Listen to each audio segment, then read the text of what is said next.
Assalamualaikum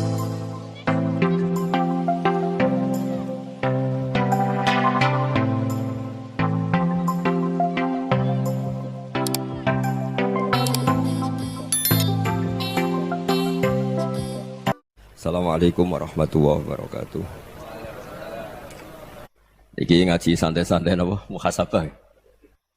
Muhasabah itu kalau Kiai Jawa maknani itu ngoreksi diri sendiri. Jadi menghitung diri sendiri. Ini pas bidang yang saya tekuni tadi karena Habib Ahmad yang minta kemarin sama ibu siapa dari Indonesian Power itu. Ibu Lia, saya turutin sekaligus saya sambil belajar terus tentang muhasabah. Dalam konteks Indonesia, muhasabah itu sudah jadi perilaku ya. Karena dulu orang tua saya, guru-guru saya kalau ngandani itu, bayangkan kalau kamu jadi dia. Jadi misalnya kita mentang-mentang atasan, otoriter sama bawahan. Bayangkan kalau kamu jadi yang bawahan itu kayak apa? Laukun tamakanah, kalau orang Arab bilang, bayangkan kalau kamu di posisi dia. Makanya guyonannya orang-orang Indonesia itu kan orang ngaramkan judi gitu, bareng dikasih tahu. Tapi yang menang anak jenengan, alhamdulillah. Ternyata ngaramkan itu karena ada anaknya. Kalau anaknya yang menang ya seneng. Meskipun itu guyonan, tapi saya punya padanan itu dalam kitab Hikam. Nabi Ibrahim itu Khalilur Rahman, tentu bencinya minta ampun sama yang namanya maksiat. Suatu saat beliau diterbangkan di alam malakut. Itu kalau di Hikam saya halaman 15 juga. Saya masih ingat betul. Mungkin kalau Anda beda halaman karena beda cetakan. Atau enggak punya kitabnya. Atau punya tapi tidak bisa baca. Nah itu jadi berbagai kemungkinan. Atau punya tidak bisa baca tapi dianggap jimat. Atau digo pencitraan. Banyak itu kaji-kaji tidak bisa baca kitab tapi di ruang tamunya kitabnya besar-besar. Pencitraan itu. Tapi ya bagus lah, enggak apa-apa untuk syiar.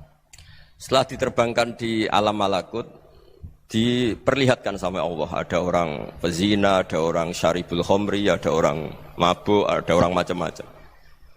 Allah tanya sama Nabi Ibrahim, bagaimana pendapat kamu Ibrahim tentang mereka yang maksiat? Kata Nabi Ibrahim, ya Allah habisi saja mereka. Mereka hidup di bumi engkau, makan rezeki engkau, kemudian mereka tidak taat sama engkau. Singkat cerita di fase itu, saya ulang lagi di fase itu, Allah nurutin. Sampai sekian peristiwa, mungkin 3 atau 4. Sudah, setelah sekian tahun Nabi Ibrahim lupa peristiwa itu, kemudian beliau diminta menyembelih anaknya. Ini versi kitab Hikam. Memang versinya banyak tentang kenapa Nabi Ibrahim disuruh menyembelih anaknya. Ketika mau menyembelih anaknya, Nabi Ibrahim ragu. Huwa samratu fuadi. Anak saya ini buah hati saya, kenapa engkau suruh menyembelih? Terus kata Allah, apa kamu tidak ingat ketika kamu saya angkat di alam malakut, kemudian kamu usul bunuh-bunuh, saya ada mempertimbangkan usul Anda, tapi kenapa sekarang saya merintahkan kamu mikir gitu. Terus, ya karena ini anak saya ya Allah. Terus kata Allah, rumang samu wong sumpukon mata ini gak gawean kau sing gawe kowe enak wae usul mata ini. Jadi saya yang bikin, kemudian Anda enak aja usul membunuh. Semenjak itu Nabi Ibrahim itu di eranya itu asfaqun nas, orang paling sayang sama manusia. Karena kadang kita keras itu ya kebetulan itu udah anak kita, udah keluarga kita. Cara orang Jawa itu kan gitu ya, kalau ada perempuan terus macak yang macam-macam pakai sepeda motor cowok, terus wah itu luput suwuk, semoga-moga gini. Tapi setelah dikasih tahu, niku ponakane jenengan, semoga-moga selamat. Jadi jangan-jangan kemarin ahli ma'asi itu kebetulan itu udah keluarga kita. Kalau keluarga kita yang pernah salah pada kita, semangat kita mintakan maaf. Jangan-jangan kita didikte hukum sosial gitu. Jadi orang yang salah, kebetulan tuh orang yang menservis kita. Atau keluarga kita, atau orang dekat kita. Jangan-jangan semangat kita mintakan ampun. Jadi kalau sama orang lain, kebetulan musuh kita semangatnya minta itu kena adab. Nah ini yang nggak boleh dalam Islam. Islam mengajarkan, niru Rasulullah SAW, Nabi itu rahmatal lil alamin. Bahkan kemarin saya ngaji virtual sama beberapa habaib, ada Habib Ali Al-Jufri dari Mesir, ada Habib Alwi dari Kuitang, ada Habib Nabil Al-Musawa.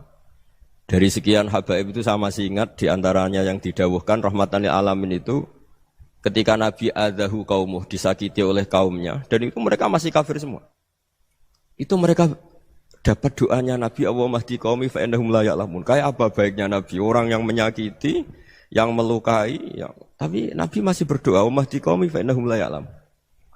Sayyidina Umar dapat doanya Nabi itu yakhina kana kafiran, ketika masih kafir didoakan.